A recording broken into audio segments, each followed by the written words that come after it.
சிவார்ப்பணம். வணக்கம் ஃப்ரெண்ட்ஸ், நீங்கள் பார்க்குறது நம்ம வைகாசி பௌர்ணமி குலதெய்வ வழிபாட்டுக்கு. பௌர்ணமி அன்னைக்கு எல்லா சாமிக்கும் நம்ம பூஜை பண்ணுவோம் இல்லையா, அதுக்காக மாலை கோத்துட்ருக்கோம்.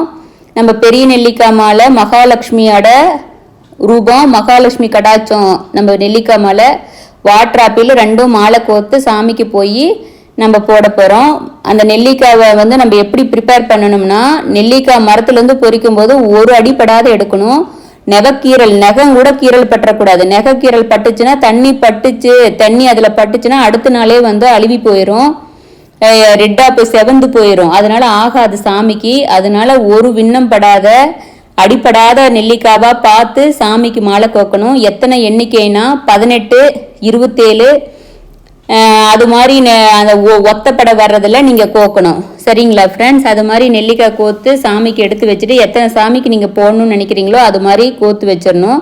அது மாதிரி நான் சாமிக்கு நம்ம விநாயகர், நாகர், சென்றாய பெருமாள், சிவபெருமான், நம்ம ஆணுரம்மன், இப்படி எல்லா சாமிக்கும் நெல்லிக்காய் மாலை கோத்துட்டு இதில் எக்ஸ்ட்ராவாக இன்றைக்கி வாட்டர் ஆப்பிள் கொஞ்சம் தான் இருந்துச்சு பழம், அதுவும் கொஞ்சம் சின்ன கையாக இருந்துச்சு, அதனால அதுவும் கோத்துட்டேன். அது நம்ம சாமிக்கு மாலை போட்டுட்டு மேலே கிரீடத்திலிருந்து இப்படி வச்சு வைக்கிற மாதிரி ரெடி பண்ணி இருந்துச்சு.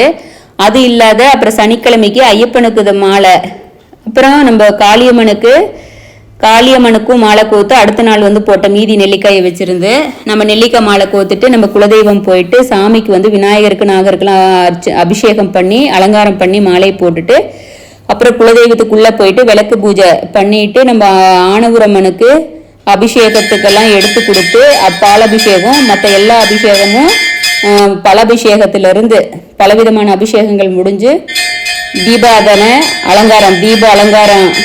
அலங்கார பூஜை முடித்த பிறகு சாமிக்கு சக்கரை பொங்கல் எல்லாத்துக்கும் எங்களுக்கு அன்னதானம் கொடுத்துட்டு சிறப்பாக பூஜை முடிஞ்சது. பௌர்ணமி பூஜை பாருங்கள். அந்த நெல்லிக்காய் மேலே அந்த கிரீடத்தில் மேலே நம்ம வாட்டர் ஆப்பிள் வச்சுருக்கோம் மாலை. இவ்வளோ சிறப்பு மிக்க நம்ம பௌர்ணமி பூஜை முடிஞ்சது ஃப்ரெண்ட்ஸ்.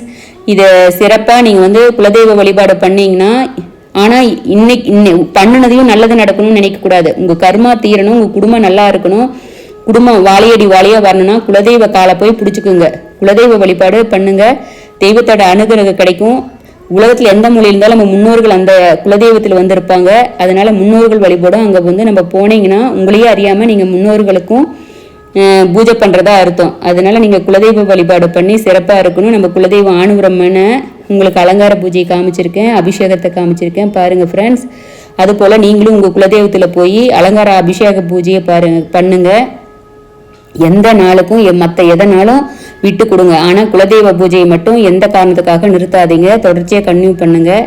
அதில் நம்ம மாலையெல்லாம் கூத்து வச்சது காமிச்சிட்டு எப்படி மாலை போட்டிருக்கிறது எல்லாமே உங்களுக்கு லைனாக காமிக்கிறேன். மாலையை பார்த்துட்டு நம்ம சென்றாய பெருமாளுக்கு பாருங்கள். இது அங்கே இருக்கிற சென்றாய பெருமாள், நம்ம விநாயக பெருமான், நம்ம நாகருக்கு மாலை போட்டது, நம்ம குலதெய்வத்துக்கு போட்டது பார்த்துருக்கோம். சிறப்பாக நீங்கள் பௌர்ணமி வழிபாடு பண்ணுங்கள். சிவார்ப்பணம். வணக்கம்.